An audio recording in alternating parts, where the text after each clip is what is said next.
I was digging through my old photo albums, and the last time I visited here in Taiwan was in 2013.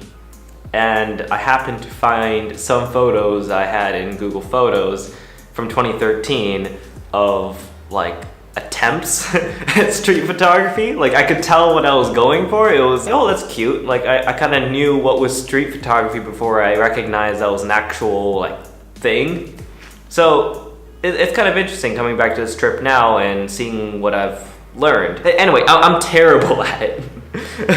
And but I found a lot of ways to be less terrible at it. So if you're watching this and you're like, hey, I'm an extrovert and I'm also very self-aware and I also suck at street photography, I can't really tell you how to suck less, but I can tell you what I did so I can suck less. But first, yeah, here's some pictures I shot today.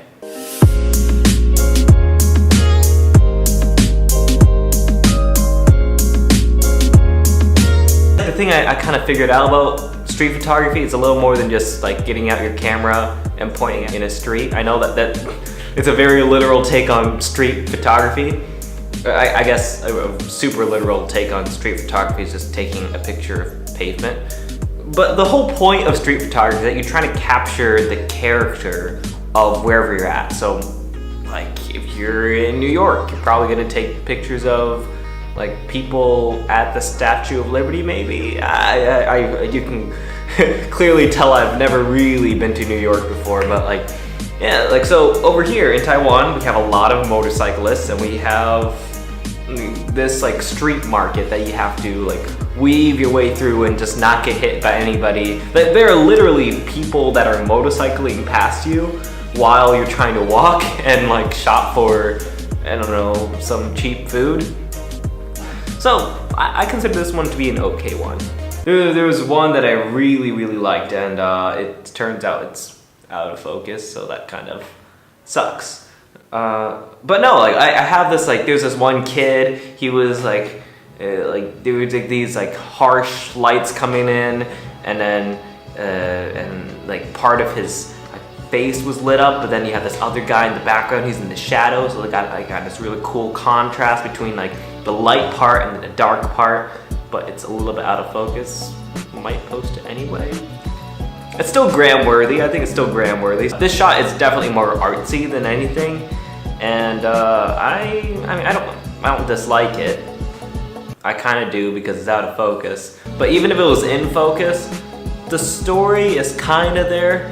I kind of had to reach for it, so it's an okay one, but I like the aesthetic.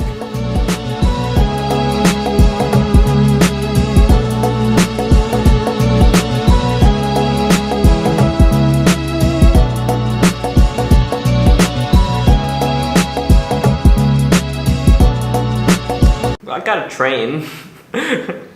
That's something, I guess. Not much happening there, but there's a train. So what did I do between like back then and now, 6 years later, to, you know, get better? Buying a camera helps, I guess, but nah, I don't think that's it. I think a lot of it is definitely with like knowing that you're not a perfect storyteller, but that's okay. Like you have your own style of storytelling, and it's about recognizing your style of storytelling and then like running with it.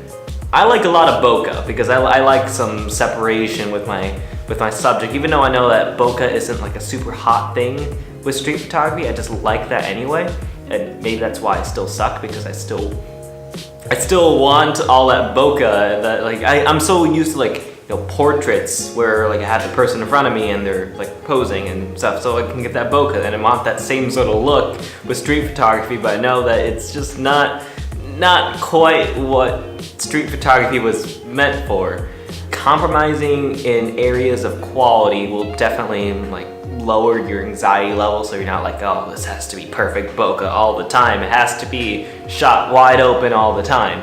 Like, stop it down a little bit, give yourself a bit of wiggle room, don't be so hard on yourself.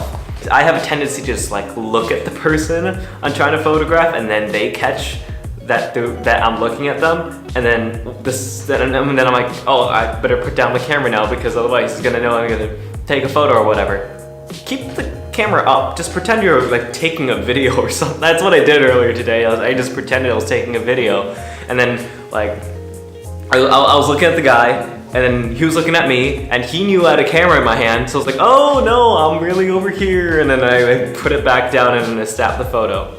And then that was the end of it. If you are lucky enough, I guess, depending how you look at it, if you're lucky enough to wear glasses, take them off.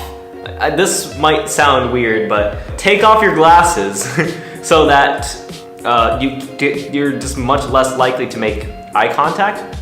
Or better yet, swap in your like prescription pair of glasses and just get a pair of non-prescription sunglasses. Like, I have those around here somewhere. You really can't, no one can make eye contact with you now, like literally nobody. You want to be more comfortable knowing that other people can see you taking pictures of strangers, then just don't make eye contact. Or just better yet, just act like you're not making eye contact. Or just actually make it as difficult as possible for you to make eye contact. All right, so that's really about it. I mean, I think it's just fitting it comes full circle in a way. You know, I started out 6 years ago and want to see, you know, I improved. Well, not really started, and I didn't know what I was starting all the way back. I'm making this ending too long. What's your guys' street photography experience like? Like, leave it down in the comments below, maybe? Talk about how to be less terrible at street photography? Or I'll just whatever. All right, anyway, I'm the Tech Lord Asian. I'll lower tech animation. See you guys in the next one. I'm the Tech Lord Asian, and I don't know any Chinese. This was me like 2 days ago trying to learn Chinese on my iPad, and it was